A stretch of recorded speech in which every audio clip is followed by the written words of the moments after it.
Mahadeo, journalist and community reporter, and I dedicate my time to searching for the stories that matter the most.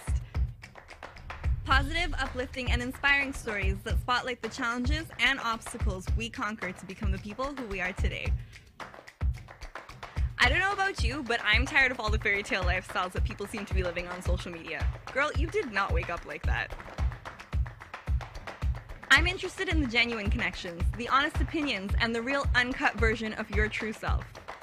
This show is about keeping it 100% real, deconstructing who we are and what we're all about. Join me as we sit down with individuals to discuss the personal struggles, the many challenges, and the moments that define us on this journey of self-discovery.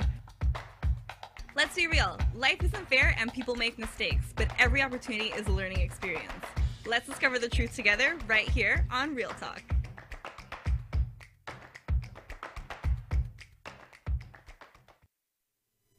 Hello everyone, and welcome to another edition of Real Talk. I'm your host, Alyssa Mahadeo, and we are here every Friday from 1 to 2 p.m. Thank you again for joining us. Make sure that if you haven't already, that you like and subscribe to our channel on YouTube at MyTCN TV. Also, follow me on Instagram. Guys, look, I have a new lower third that Anisha made for me. It's so cute. Thank you, Anisha. So today on the show, we are going to be covering a topic on selfless service. And selfless service is seva, or seva as it's known in the Hindu culture, Hindu religion. And it's just performing selfless service and charitable duties.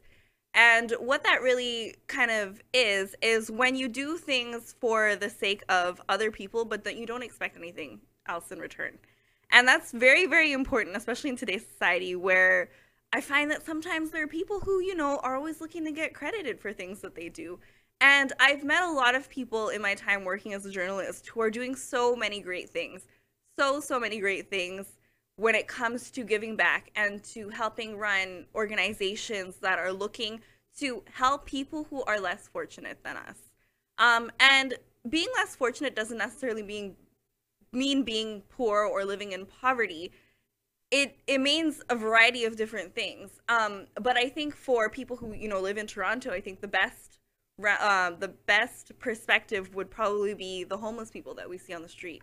We walk by these homeless people in Toronto almost every day. And I think we hear more about them in the wintertime because of the weather, because it's cold, because you realize that some of the things that you have in your own life you maybe take for granted. You have a warm home to go home to. You have a warm car to drive. You don't have to be out in minus 30-degree weather. And sometimes we take these things for granted. And it's the same in the Caribbean.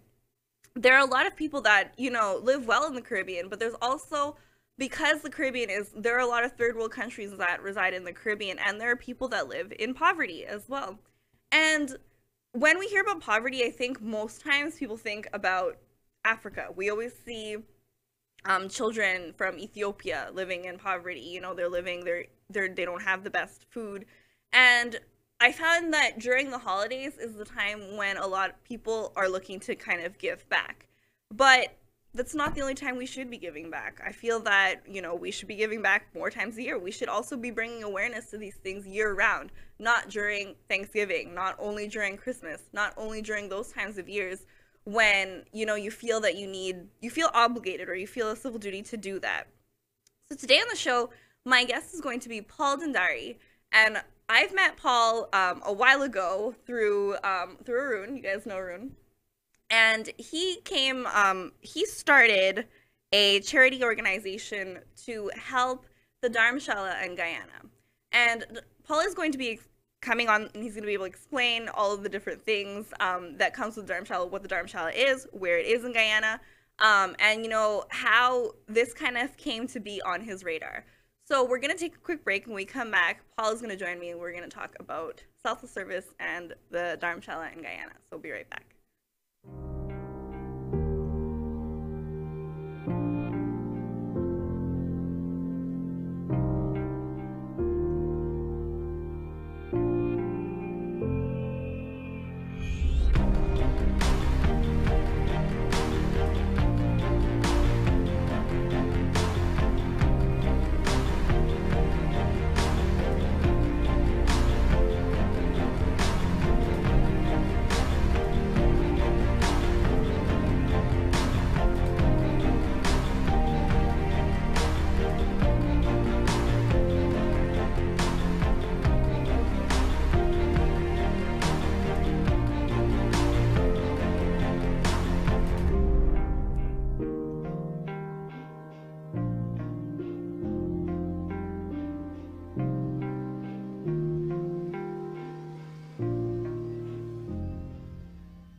Hello and welcome back. You're watching Real Talk. I'm your host, Alyssa Mahadeo, guys, and today we are talking about the topic of selfless service.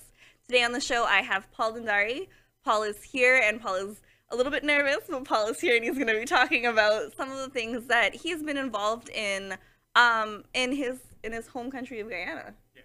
Right. Yes. So, Paul, you are from Guyana. Yes, I am. Guyana, born and raised. Yes. Mm-hmm. Yes. And what is it that you do for a living? Well, I work for a manufacturing company in Mississauga, and I've been there for a number of years. Like, I wouldn't say how long, but it's a long, long time. Yeah.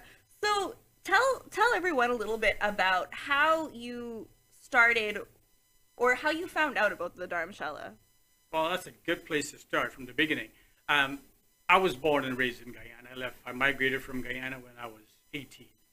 So I live in a very, very remote area in Guyana. We live in a place called Mahaica Creek. Mm-hmm. The only way to get out of Mahaica Creek, you have to take a launch to get out, to get into the cities. So why I'm saying this is to let you know that my exposure to Georgetown, the capital city, or the exposure to the cities apart from Mahaica Creek was nil.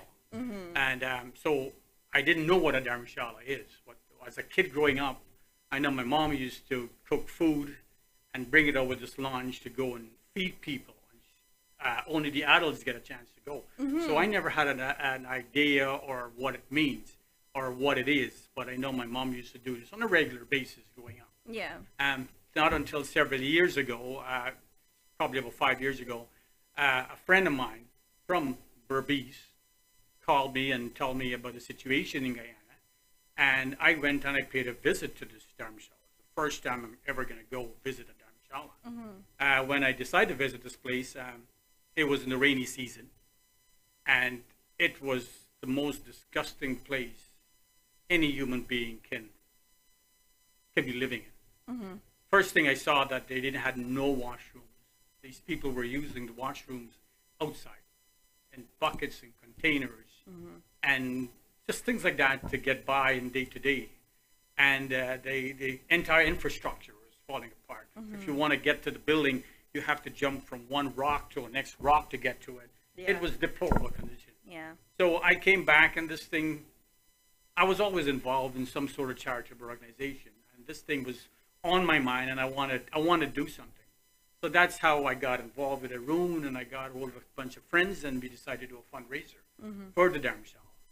And the first project we did was to build washrooms. So we end up building 4 sets of washrooms, mm-hmm. 2 upstairs, 2 downstairs, men and ladies. It's all built to Canadian standards.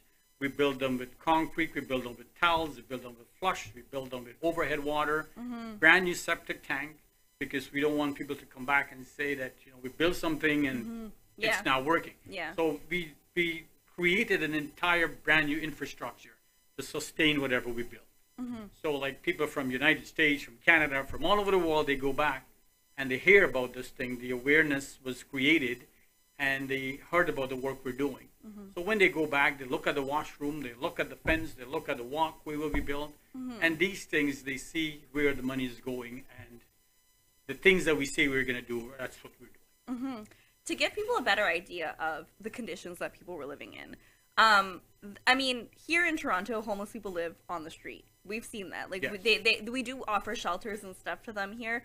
But again, not all of them end up at these shelters. Sometimes we see people on the street.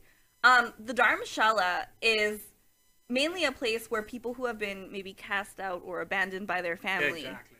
usually end up. That's exactly what it is. It's a home, and it's open to all races. No matter what your race or what your identity is, there is a home there for you, and they never turn anyone down. So people will just go with what their shirts on their back or whatever clothes they have. They go there, and there is a bed, there is food, there is shelter, there is something for you to spend the night, or to. I wouldn't say it's something for you to get your life back together, because there's no infrastructure set up, or social infrastructure set up for you to do a job training or you to get medical help. There's nothing like that. You just go there and you get a bed, you get food, and that's it. And that's it. And that's it. There's no, as I said, there's no system in place for you to get out of poverty into your own living. It's nothing like that. The infrastructure is not there for that. And it's very unfortunate. I mean, when we hear about, like, the people that live there too, they're not in the best health conditions. You know, one of the things I'm grateful for is that we live in a country like Canada. A couple days ago, Bell Canada, Bell Let's Talk. It's something to deal with mental illness. Like in Guyana, you can't tell somebody what is mental illness. They would not understand what is mental illness. If you're behaving abnormal, they say you're mad, you're crazy, and society just push you away. There's no help for you there. And as I say, in Canada, here it becomes a worldwide phenomenon. Now everybody knows about Bell Let's Talk and contribute to it, and the awareness of mental illness is alive and well in Canada or in North America. In Guyana, it's not like that. It's not like that. It's like that throughout the Caribbean too. I mean, I spoke to this on my last show, where we talk about mental illness and how it's very stigmatized within the Caribbean community. Oh my so God, in the it is. Caribbean, I can only imagine what it's really like.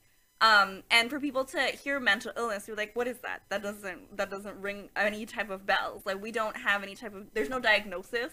There's no people seeing any doctors. There's no therapy being offered. Nothing. Let me see how I can help educate this person into what they're dealing with in their mind, so that they don't feel less than, or they don't feel like, the conditions that they live in, right? They realize, there's some type of hope. There's some type of thing being offered to help them to feel like, you know what, even though I'm in this hole right now, I can potentially maybe get myself back up on my feet. There's no system in place to help you get that. I just want to share a little story with you. As you know, I go there and I spend Christmas with these families, with these people. For the past 4 or 5 years, I spend Christmas with them. I have Christmas lunch with them. I have Christmas breakfast. I have Christmas dinner with them. And this year, it just breaks your heart. There's a family. There's a lady. I will say she's probably in her late 60s. She's an American citizen. She has her kids in America, and she has dementia. I don't want to judge. I don't know what the situation is, but what the reality is that she is in Guyana. They couldn't handle her in, I don't know if it's a financial, the medical system, or whatever fails them. This lady is in Guyana. She was left with her family, with someone of her family to look after her. She has dementia. You mention the word dementia, Guyanese, they'll look at you. What are you talking about? What is that? They do not know what dementia is. Yeah. They do not know what that sickness is. You can be healthy, but there's so much going on apart from your healthiness. They don't understand that. My family's dealing with this actually firsthand right now. My grandma has dementia. And she lives in she lives in Trinidad, but she lives with family. But the other thing is too, my family has never been educated on what dementia is. That's what it is, education. It's education. They've never heard about it. They don't know what it means, and it's like you say, the person appears to be healthy.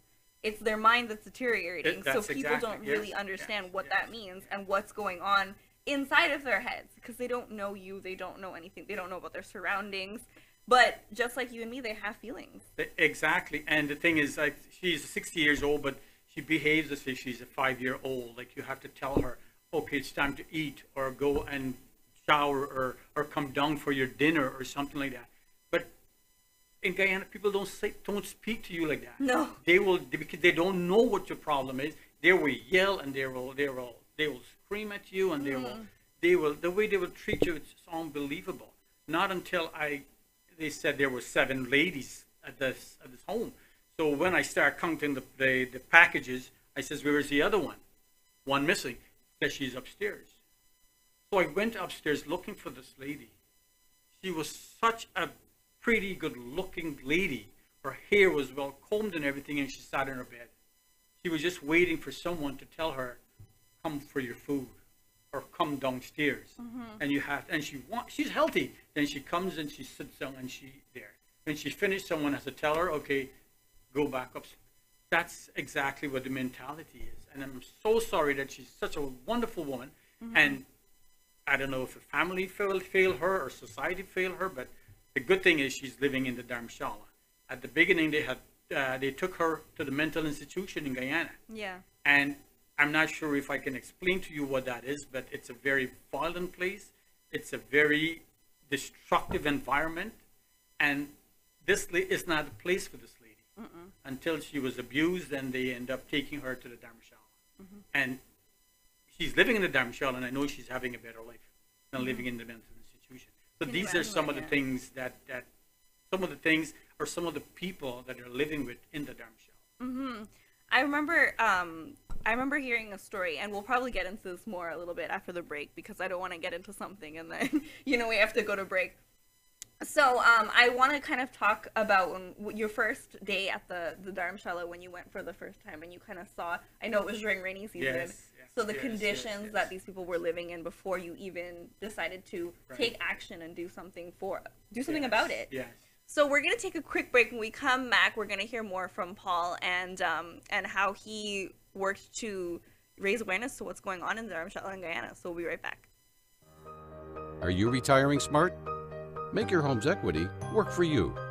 With your home's equity and our 30 years of experience, the Retire Smart Properties team can help you achieve the quality of life you've always wanted. Our services are 360 degrees. We'll give you advice, take care of staging and selling, and help you find the perfect home and community to transition to. It's time to enjoy the retirement lifestyle you deserve. Visit our website today to learn how you can use your home to retire comfortably. The Retire Smart Properties team, powered by RE/MAX West. Hello, my name is Anisha, and I'm the production manager of TCN Network. Have you ever wanted to host your own show? Do you have a message to share? Well, you're in luck. We are looking for dynamic and unique individuals to host their own shows. We are seeking people who are committed, motivated, and energetic. Do you want to be the next Jimmy Fallon, Ellen DeGeneres, or Shane and Ryan from BuzzFeed Unsolved? Start here. Fill out the Propose a Show form on mytcntv.com. We're here to educate, support, and build the community. Can you lead by example? Go the extra mile and seek knowledge? Are you humble, disciplined, responsible, selfless, and enthusiastic? Those are our core values. And if you identify with them, you could be part of a growing network that focuses on positivity and uplifting our community. We can't wait for you to join us on TCN Network and hope to hear from you soon.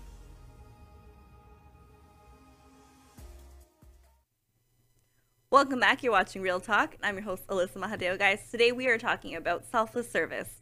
Today we have Paul Dhandari. He is here on the show, and he is telling us a little bit about his experience when he went to Guyana and he experienced the Dharm Shala for the first time. So for people who might just be joining us, what exactly is a Dharm Shala?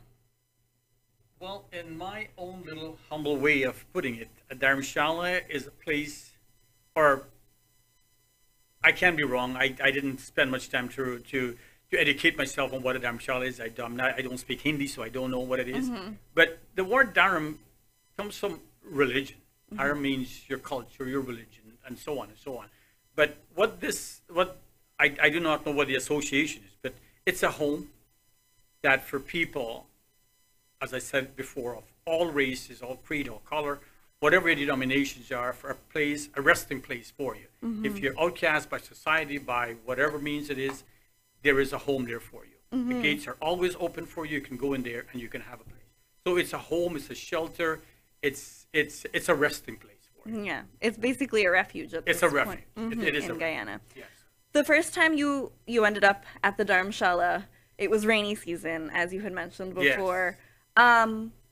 What was the condition that the Dharm Shala was in? As a place that is considered a refuge for all outcasts and people who weren't able to, find refuge with their families.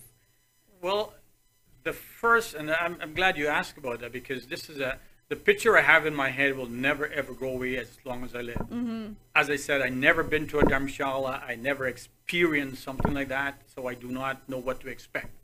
But when I go, I can describe to you and tell you how this location is. I mean, we live in Toronto. We know where the Gardiner Expressway is. Yeah. So just imagine you're coming down on the Gardiner Expressway and you reach Spadina. The Gardiner and Spadina, it's a junction there. Yeah. And there's a bridge. Yeah. And imagine under that bridge where the homeless guys with the squeegee. Well, you walk under that bridge in the miserable condition and you go. And in the back of that, there's a house. That's where the Dharm Shala is. It's under a bridge and it's backed onto the Kanji River in Guyana. Mm-hmm. So for people from North America who knows where the Gardiner Expressway is and the Spadina is, that's where it is. Like a good picture of knowing where it is. But the first time I went to the Dharm Shala and I went there, it was a shock. It was a rainy season. As I said, you had to jump from one brick to the next brick to the next brick to get to the building.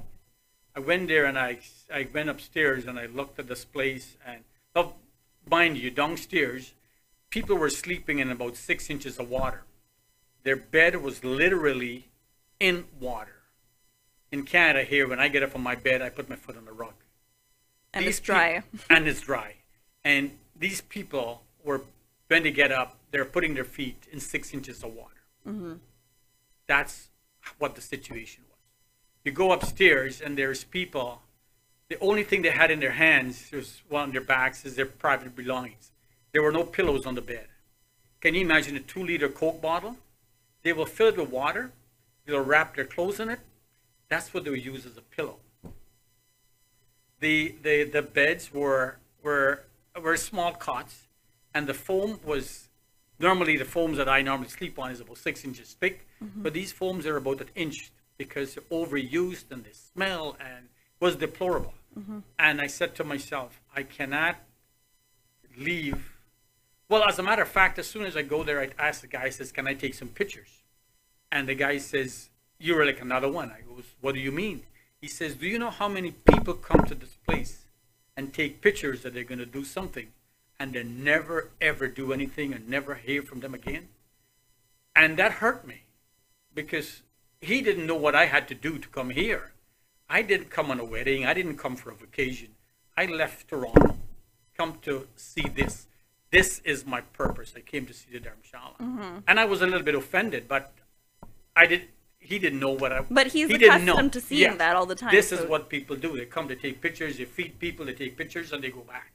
And he never sees them again and never hear from them. And I was coming back and this thing bothered me. And I had a plane to catch the next day. And I had no money because I had no intentions to do anything come for a vacation. So I called a friend from Toronto and I says, I want to buy some mattress. The least I can do is to let these people sleep on a good bed.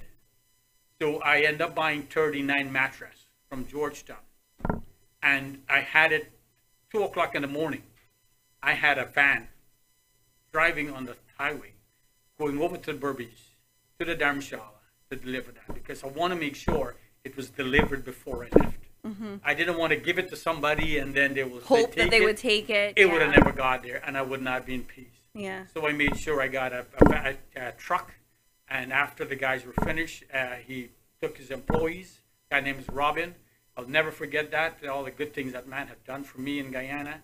And he lives in Demerara, and he has done more for the Dharm Shala than I think people in Burbage have done for the Dharm Shala. No disrespect. For the short time that I've met this young man and the amount of work that he have done and the support that he have given me time after time I go back, it's unbelievable. Yeah. And he took his employees, he paid them, put them on a truck, and we're driving in the pouring rain. 2 o'clock in the morning, we're waking up the Dharm Shala, waking up them, delivering these beds. And I had a flight to catch at 10 o'clock in the morning to come back to Toronto. But it didn't matter because... It doesn't matter, but the feeling that I got there was unbelievable. Yeah. And I mean, it's funny that you bring up how he told you, how he offended you. You know, just the way that he would say. And I understand that. Like, you can't even blame him at that point, because when people come, they, you know, they give food, they take pictures, and then they leave, and they go on their way, and they're like, okay, well, I think I did something good. Yes. Right? Yes. Without realizing that that's like a temporary solution. Yes. It's like a Band-Aid that you just... Well, that is what was happening. Everybody come from overseas, they want to do something good. And the thing is, like, the way situation is now, the way Guyana runs now, nobody has the time to cook a proper meal. Everybody that goes there goes to a Chinese restaurant, order Chinese fried rice, chow mein, and bring it. These people eat that thing 3 or 4 times a week. They don't want that type of food anymore. It's not healthy food. I mean, once in a while it's good food. But to have it 3 or 4 times a day, that's what people are doing. They're calling up, they're bringing food, and they're bringing fried rice, chow mein, and chicken. Everything. These people are turning away from that. Yeah, because how many times are you going to eat? Every single day, and it's not healthy for you. So what I did this Christmas, I made sure that I cooked food and chicken curry and dal and rice and dal puri and all these things. For breakfast, we had eggs and toast, and for lunch we had different food, and for dinner we had amazing food. And those are the things that you want to be a part, and you want to make sure your entire being is immersed into it, and you feel different when you leave. You empower yourself. So when you came back to Toronto, and come a little bit closer so that people can see you. When you came back to Toronto, what was your second course of action? Because your first course of action was offered to get the mattresses for them. Yes. What was your second course of action? Because I think you realized that they needed a lot more funding. Well, the mattress was the first thing I had to do, because with the timing and the financial situation, I know I could do this, so I did that. But the toilet, these people were using outside, in the rain, in buckets, ice cream buckets. They were using ice cream buckets to do number 1 and 2, and in the flooded water. And I says, I have to do something. The first thing we did a fundraiser, and as I think Arun yourself were there, and thanks for all the help you have given me from the past. We did a fundraiser, and we raised the first fundraiser. I think we made about $11,000. The entire project to do the concrete work, the washrooms, the toilets, the septic tank, all the other work. It took us 2 fundraisers to finish that project, but we did not stop. We did not stop saying we short of money. We completed that process, and I mentioned this guy Robin I met in the East Coast. He financed the balance of the project. He says, you already started it, and I guess I have a good reputation with him. He says, he'll finance it, and I will come back, and I'll raise some money, and I will do it. And it took us 2 fundraisers to complete that project. And it's complete now, and I want people from Canada, United States, or whoever views this, or Guyanese, whenever you go back, please go and visit the Dharm Shala, go to Kanji Berbice, and see some of the work that we have done because of your contribution and because of you coming out and supporting us. There's still a lot more work to be done, but we'll do it gradually. We don't want to do it we don't want to finish it all. It cannot be finished every day. It can't. I mean, It's an ongoing process. And that's the thing. Like, I mean, worst case or best case scenario would really be that you be able to knock down the entire place and rebuild it, but you wouldn't have anywhere to house the people. Yes. No, well, the thing is, the foundation, the building is a strong building. And you know the 4 walls are concrete, the homes in Toronto. Yeah. But if you don't look after the inside, you don't look after the roof, it will collapse on you. The building, the infrastructure of the building is sound infrastructure. But you have a home in Toronto. If you don't fix the roof, you don't fix the fence, you don't fix the cupboards, you don't fix the windows, what will happen? It will fall apart. Well, that's what happened with this home. Yeah. Over the years, it deteriorates and deteriorates, and nobody's working to fix it, and this is what happens. And, you know, it's funny that people say, what is the Guyana government doing? I goes, we live in Canada. We have homeless people on the road. We have people sleeping in shelters. What is the government doing? Well, in Canada, we are blessed. We have infrastructure to take care of these people. In Guyana, we don't have that. Yeah. You drive on the East Coast going up, you see schools falling apart. You see windows falling apart. You go to police stations that don't even have windows on their doors. And you're asking me what the government doing for a Dharm Shala? You know, it's very, very hard to explain, but nobody does anything. The owners and the people that's running it, they're doing the best they can with what they have. We have to give back to society. We have to help. Because we've made something for ourselves. Yes. We were able to. We have to do that. We have to do So we're gonna take another quick break, and when we come back, I'm gonna hear about some of the stories. We have some photos that we can share that yes. Paul took Yes. while he was at the Dharm Shala. So we'll pull up some of those, and Paul can share some of the stories that he has that he's heard from Yes. citizens of the Dharm Shala. So we'll be right back.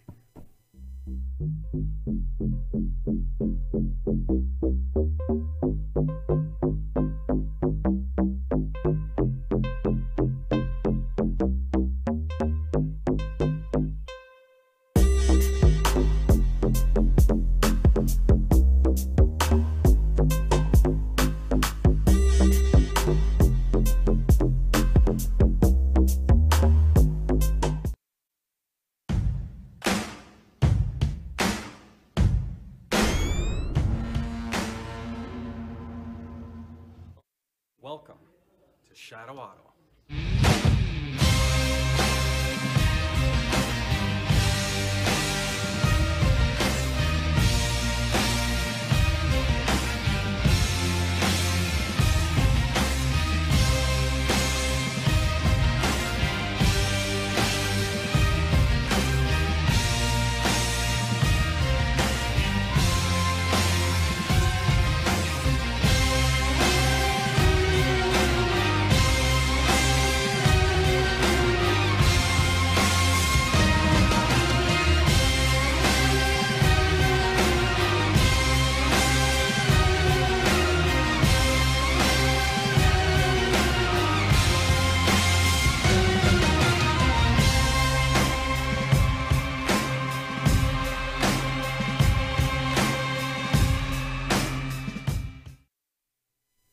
Welcome back. You're watching Real Talk. I'm your host, Alyssa Mahadeo, guys. Thank you again for joining us today on another episode of Real Talk. I'm here every Friday from 1 to 2 p.m. And today on the show, I have Paul Dhandari, and Paul is here. He's telling us about the Dharm Shala in Guyana. And as he explained, I think pretty well, it is a refuge for people who have been outcast, for homeless people, for people who are living in extreme poverty. They have literally nowhere else to turn. This is where they end up. And even the fact that they have a place to go still at the end of the day, regardless of how terrible Yes. the building might be falling apart, but people still live there. People are still there. And Paul, how many people would you say kind of live in the Dharm Shala right now? Well, it varies. The first time I was there was about 27. The second time you go, there's 33. This year I went, before I went to Guyana this time, I do a conch, because we want to do it every Christmas. I want to make sure everybody who lives in that Dharm Shala has a Christmas gift to open Christmas morning. Mm-hmm. So I make sure I know how many men's and how many ladies and so on and so on. So this year, in November, the last conch I had was 30 people. So I cater for 30 people. Lo and behold, when I went to the Dharm Shala, we had 40 people. So I had to go out and get other stuff to supplement to give the other people, because I want everyone to have a bag to open, a goodie bag to open on Christmas morning. So the number fluctuates. Sometimes you get as low as 25. Mm-hmm. But this Christmas I was very, very surprised. We got 40 people. 40 people. And so technically, from since you started this, really the number seems to be growing. It seems to be growing. Yeah, that's yes. why these renovations for this building are needed more than ever now. Well, the thing is, I guess the economic situation, the political situation, it deteriorates. And in the village where the Dharm Shala is in Kanji Berbice, 2 major sugar estates closed down.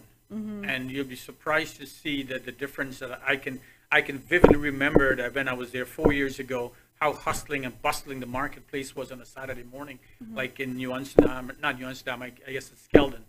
I don't know the area very well, so mm-hmm. I'm just trying to familiarize myself with it. But you go into the market, I remember 4 years ago, you couldn't walk in the market mm-hmm. on a Christmas Eve or a couple days before Christmas. I went to the market on Christmas Eve this year, and my God, there was hardly anybody there. And I goes, what happened? He says, well, there's no work. The sugar estate closed down, and different economical engine that create jobs and stuff like that disappear. People has no more money to spend this year. So mm-hmm. You can tell, I can see the difference vividly that, from 4 years to now what the situation is. So I mm-hmm. guess this is the reason for that number to go up a little bit too. And that's why we're very thankful that we live in a country where, Yes. again, we're not dealing with things like that. You know, the economy is not falling apart. Yes, yes. I mean, it's probably always not the greatest, Yes. but it's not falling apart to the point And where the good thing is that even if we live in North America here and the economy did fall apart, we have Resources. systems in place to help us out, to get us back on our feet. We can go to education, we can do training, we can do so many things. so it won't get to that that point. wouldn't get to that point. You know, there's so much systems in place. And, Guyana, I to my knowledge, I don't know if there's a system in place like that. I doubt it. So Anisha, you can pull up maybe some of the photos that Paul has taken while he was at the Dharm Shala. This is Paul. Paul, I guess here's where you brought your food. This is where, as I said, I didn't go and buy Chinese food and take it because that's not what they want. So we cooked at home. We cooked fresh chicken curry and dal and rice, and that was for their lunch actually because that's what they wanted. They says no fried rice, no chow mein, so we didn't take that. We cooked chicken curry and stuff like that for lunch. And this is them. That's their dinner. That's their lunch they're having there. Yes. And before we do our lunch, we say grace, and they stand up there for grace. Oh my God! I got to tell you a story about that picture. There's about 3 more pictures to that, but I just want to show you how humanity is at work. This guy holding the guy in the wheelchair, he was one of the guys living in the flooded. When I told you it had 6 inches of flood, he's in a wheelchair. He cannot get upstairs. He was sleeping in 6 inches of water. Right? This guy, the other guy there, look at humanity. They're both homeless people. They're both depending on people for food and shelter. But this guy would never go and eat, not until he makes sure that this guy got fed. He will hold his plate, he will hold his food, he will break his roti and make sure he feeds him before he takes a sip of his food. He will make sure he wipes his mouth and his hands and everything. And I look at that thing and I says, oh my God, look at humanity at work. And by the way, one is an Indian, one is a black. and you can't tell. And you can't tell. That's humanity at work. This is another picture. This guy is completely disabled.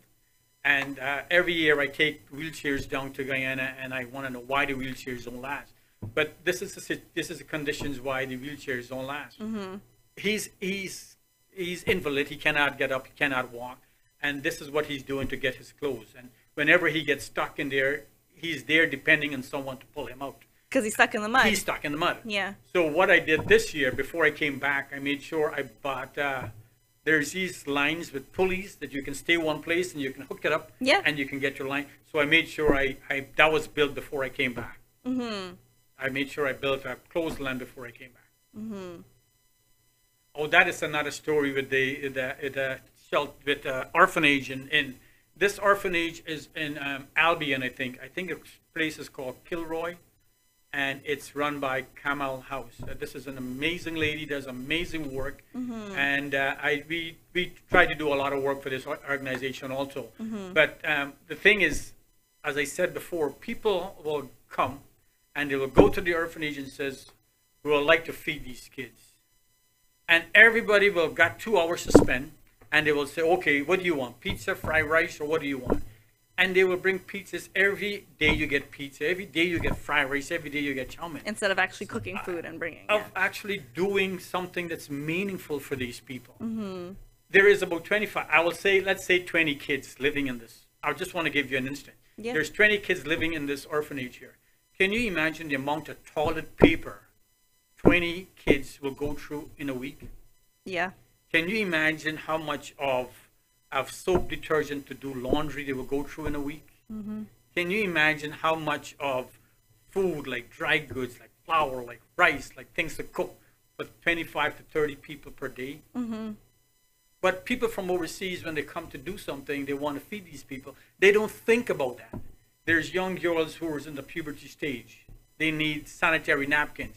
Nobody will think, okay, I'm going to go to this orphanage, I'll take napkins, or I'll take training bra, or I'll take personal items for these kids, or shoes. It's not something that people will generally do. I'm not saying that people don't do it, don't get me wrong. Maybe some people do it. But it's not the first But thought. It's it's usually not the first thing that comes to these people's mind. So when I go there, I don't go and feed these people, these kids.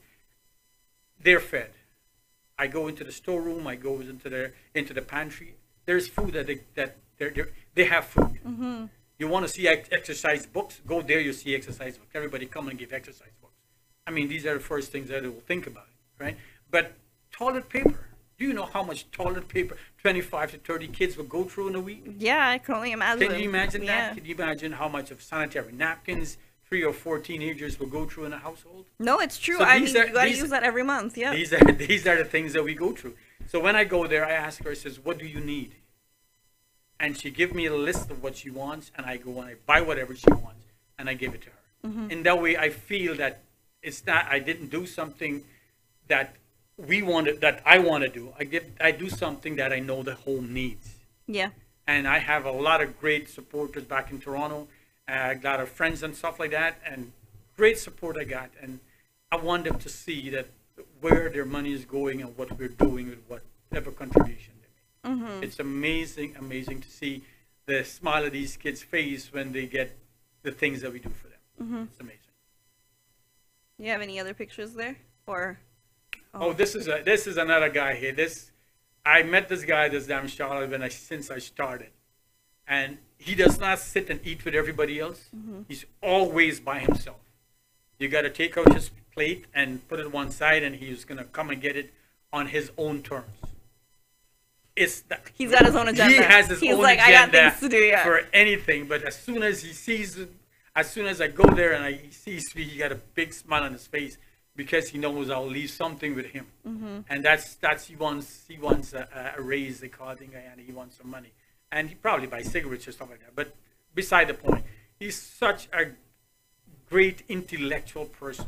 You sit down and you have a conversation with this man. It's unbelievable. Yeah. How educated this man is, and what he can talk about, and how eloquently he speaks. Mm-hmm. I can sit and talk to this man for hours and hours and hours. Wow. He will tell you stories. But I don't.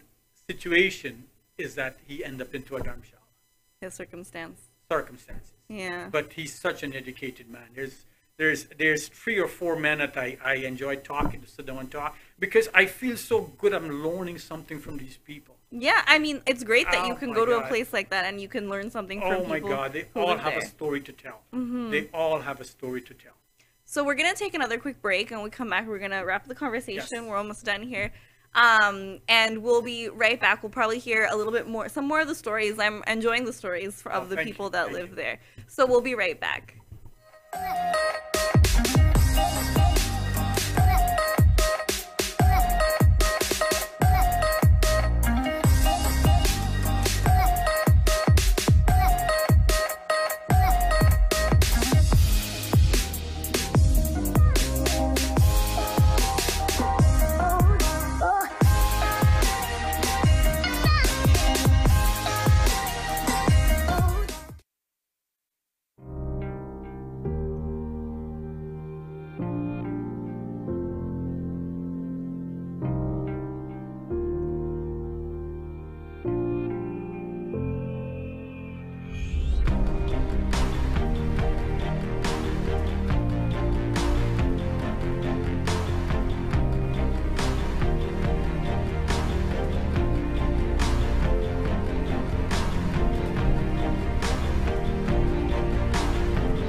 Welcome back. You're watching Real Talk, and I'm your host, Alyssa Mahadeo. Guys, today we are having a really, really great conversation with my friend here, Paul Dhandari.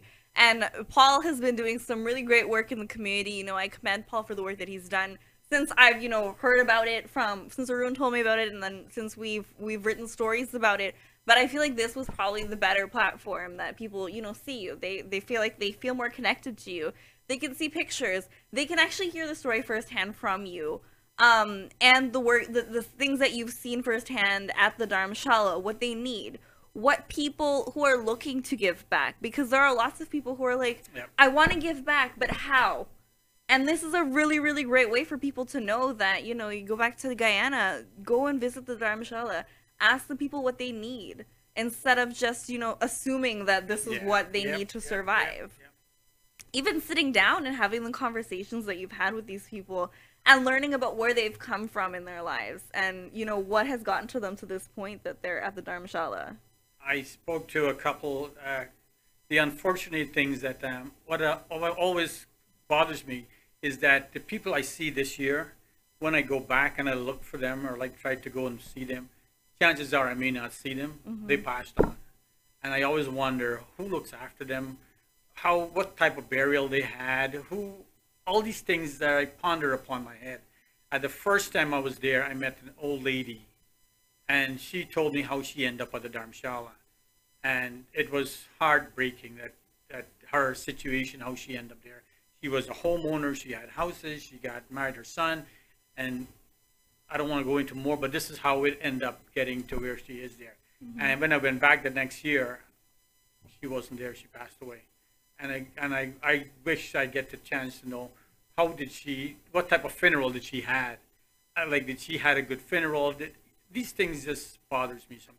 And I can see how they would. I mean, like we mentioned, everybody has a story. Yeah. Everyone Yeah. has some Everyone, yes. life journey that they've gone on. People have come, they've gone, they've suffered, but they've lived. Yeah. You know, Yeah. at some point in time, they were alive. It's just everyone's story is different. Some of us have it easier, some of us have it harder than others. And a lot of the people at the Dharm Shala ended up there. They didn't want to be there. No. They didn't want to end up there. They had families. I'm sure they have people who love them. Yeah. But because of circumstance and because of also, you know, I want to say the lack of education of things in the circumstances that they're in. Yes. I mean, education, that is one thing I talked about a lot. I mean, education will go far, far away. I'm talking about the Dharm Shala, inside the Dharm Shala, that if you can educate people, and I mean, there's no caretaker, one caretaker there. I mean, everybody helps each other in there. Like, there's somebody that overlooks it, but he looks after his own self. And everyone has to take care of everybody else. Everybody takes care of everybody, and there's a good bond in there that you can see. But if you really want to see the real bond or what goes on in the Dharm Shala, I don't want to send the wrong message out. But you go to the Dharm Shala unannounced. You go there unannounced, and you stay by the gate and just listen to hear the way they communicate with people in there. You hear what goes on. You hear how they talk to people in there. It's unbelievable. But when they know you're coming, you will be surprised to see how they're all clean and dressed up and sit down waiting for you. But if you go unannounced, just to hear some of the way how people are treated in there. And I can only imagine. And you know, I just want your imagination to go there. I don't want to get in too much into it. Yeah, but, I understand. But the Dharm Shala is a great place, and what I've seen, it's a home, and it's helping people, and people have security. They have a better place to rest their head. They have food. They have shelter, and it's most that many people wish for. When we talk about education too, I think it's really important that, I know you kind of mentioned this, but that we want to bring more professionals into the Dharm Shala. And when I say professionals, I mean people who are able to help them at a higher level. Yeah. So there are caretakers, that's great, but like you said, there are people in there who are suffering from sicknesses that they don't even know that they have. Yes. There are people who have diabetes. Diabetes runs rampant in the Caribbean. We know this. There are people who, again, suffer from so many different mental illnesses. They don't have medication. They don't, again, like you said, they don't even get the proper food on the daily so that they can't help themselves. Yes. But you are looking to work to bring some more people with you the next time you go. There is a picture, I'm not sure if you can find it. There is a lady on Auntie Ruby and Uncle Batch. They're Canadian citizen, but they live in Guyana. They spend their Christmas in Guyana. And every single year that I go to the Dharm Shala, Uncle Batch and Auntie Ruby comes out and spend 3 and 4 days with me, foot to foot. They're behind me and supporting me. And Auntie Ruby is a nurse. She's a registered nurse, and she's retired. So whenever I go there, I take her with me. And one day I decide to test. I took a lot of these blood sugar meter tester for diabetic and diabetes, and we decided to do just a test. You can see the picture on Ruby testing one of the ladies there. So we decided to test their blood, and the reading on the meter is showing error. And I says, okay, this one is no good. Take a new meter. Take another meter, the same results. We took about 3 meters, and it's the same results. Not knowing that their blood sugar level is so high, the meter could not read it. It's reading error. And these people do not know that they are diabetic. Their sugar level is this high. And the thing is, this is where the education comes in. That's why I want to take up a group of people, like, for example, a dietitian. If we can just sit and tell them, and say, okay, you have high blood pressure or you're a diabetes, this is what you should be eating. But then again, we're looking at the Dharm Shala. They depend on people to feed them. And people will bring fried rice and chow mein is the wrong type of food you're bringing. They need to bring healthier things. But if we educate the people, and if we educate the caretakers that, okay, if somebody is volunteered to bring food, can we ask them to bring certain type of food? In that way, it could be beneficial, it'd be healthy, and it would be more beneficial to the people living there. Another thing I wanted to see if I can take up some social workers, like just to sit and talk to these people. Talking, if you sit and you talk to them, you can spend hours and days, and that's what they need. Like, they just need someone to talk to get things out of their... They need that social interaction because, they've got a lot of feelings. They have no one to talk to, and they just bundle things up inside of them. And as I said, I just sit and I talk to some people, and, like, there was not time. Like, I'm there talking to people, and the car is honking outside waiting for me. And I don't want to leave this conversation. I don't want to leave this conversation. Another thing I really want to do too is the optometrists. I mean, if we can do these kind of things, take up a bunch of people who can contribute in a different way. But dietitian is a must. A nurse practitioner is a must to test their blood and to do all these things and get things in place. I mean, we can fix all their problems, but a little bit by a little bit, if we educate them, they will help themselves, and we can put systems in place that can go on for a long time to help them. Well, I mean, it's a very good example on how humanity works to help other people. Yes. Especially when you have that feeling, to give something Oh, back. for sure. To have that, again, it's that selfless service that we speak about when we speak about Seva.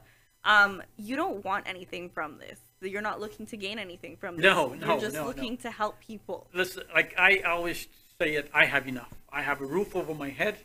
I have enough to eat. I have enough to wear. I have enough to do everything I want. And giving back to society is one of the biggest, best rewards you can get. And not for here. You're not looking for benefits in this life here. You're looking for the afterlife. I'm a Hindu, and that's what I do believe in. And I also Buddhist. I'm not practicing Buddhist, but I'm friends with a Buddhist temple. And their teaching is that whatever good you do on this earth, you're accumulating merits.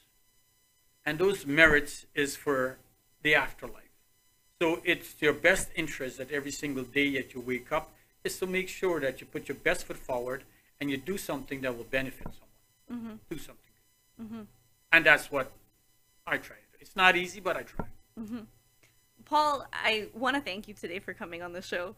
I want to thank you for, coming and sharing your story, sharing about the Dharm Shala. I'm sure that through this conversation, a lot more people will hear about the Dharm Shala. And know of its existence. Be aware, at least. I always like to say that once people know about something, like you've learned firsthand, once people know about something, they can't not know it anymore. Yes. And I hope that by having this conversation, by raising awareness, by letting people know that there is this organization or this place in Guyana that needs your assistance. They need your services. They want it. Sorry, but the thing is, Guyana produce a lot of great people. A lot of Guyanese come overseas and come to Canada, United States, England, and done a lot of good for themselves. And I'm urging these people to go back and do something for those people that left behind. And don't depend on the Guyana government to do anything.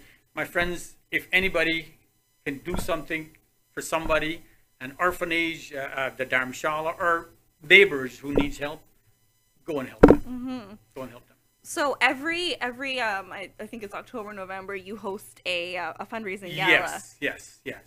So I know that people should look forward to Yes. your next gala. I know that you invite people to come out. It's a dinner, it's a dance, but it's also a fundraising gala event, for the Dharm Shala. All of the funds and all of the proceeds that Yes. you get from that night Goes directly to that. Yes.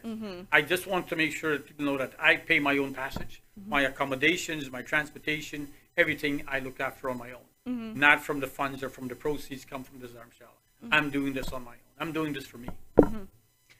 So thank you so much, Paul. Thank you again for Thank you. joining us. Yes. Thank you for having me. Thank you for inviting me, and I'm really, really glad to be a part of this. Thank you. So guys, that's been another episode of Real Talk. Thank you again for joining us. Make sure that you share this video. Make sure that you like and subscribe to our channel. And we will see you again next week. See you again. Thank you.